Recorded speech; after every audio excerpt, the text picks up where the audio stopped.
Hello everyone. Hello classes में आपका स्वागत है। हम लोग घरेलू हिंसा क्या है वो देखे थे। आज हम लोग देखेंगे घरेलू हिंसा अधिनियम 2005। घरेलू हिंसा से महिलाओं का संरक्षण अधिनियम 2005 भारत के संसद ने पारित किया था। इसका मकसद महिलाओं को घरेलू हिंसा से बचाना और पीड़ित महिलाओं को कानूनी मदद देना है। यह अधिनियम 26 अक्टूबर 2006 को लागू हुआ था। इस अधिनियम के तहत महिलाओं को घरेलू हिंसा से बचाने के लिए कई तरह के प्रावधान हैं।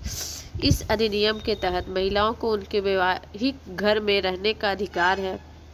महिलाओं को हिंसा मुक्त घर में रहने के लिए सुरक्षा दी जाती है।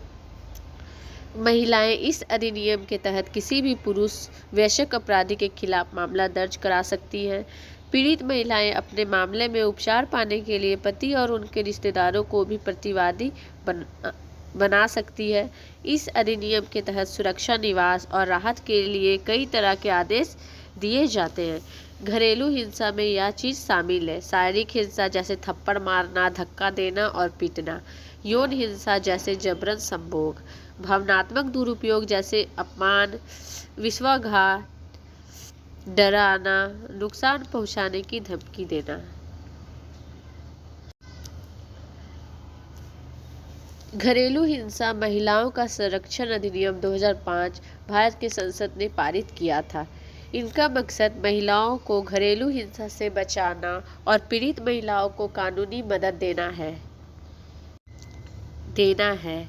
यह अधिनियम 26 अक्टूबर 2006 को लागू हुआ था। इस अधिनियम के तहत महिलाओं को घरेलू हिंसा से बचने के लिए कई तरह के प्रावधान हैं।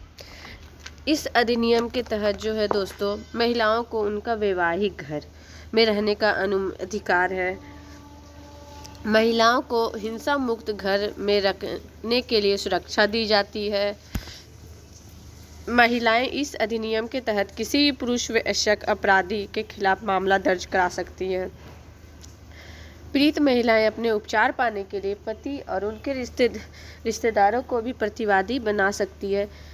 इस अधिनियम के तहत सुरक्षा, निवास और राहत के लिए कई तरह के आदेश दिए जाते हैं।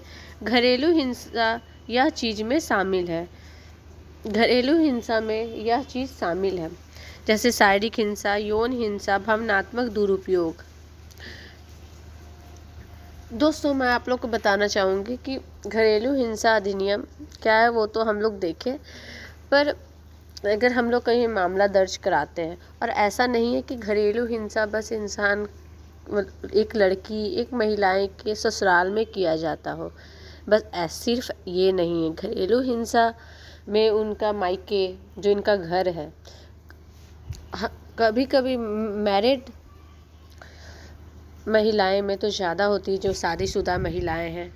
अविवाहित लड़कियों में भी ये चीज़ देखा जाता है। उनके जो भाई होते हैं या पिता होते हैं या कोई रिश्ते होते हैं घर में, जो इन्हें बहुत प्रताड़ित करते हैं, चाहे शारीरिक मीन्स मतलब थप्पड़ मारना, धक्का देना, पीटना, मगर जैसे है उन्हें खर्च नहीं देना, सब चीज़ से उन्हें वंचित रखना। ऐसे स्थिति में भी वो जा कर के मामला दर्ज करा सकती है, और जो न्यायालय है वो उन्हें सुरक्षा प्रदान करता है रहने के लिए। अगर वो उस घर में नहीं रहना चाहती हैं तो इन्हें रहने के लिए जगह देता है, और उनके लिए कुछ सुविधाएं वहाँ पे होती है। तो दोस्तों, आज के लिए बस इतना ही। कल मैं फिर मिलूँगी नई वीडियो के साथ। तब तक के लिए नमस्कार।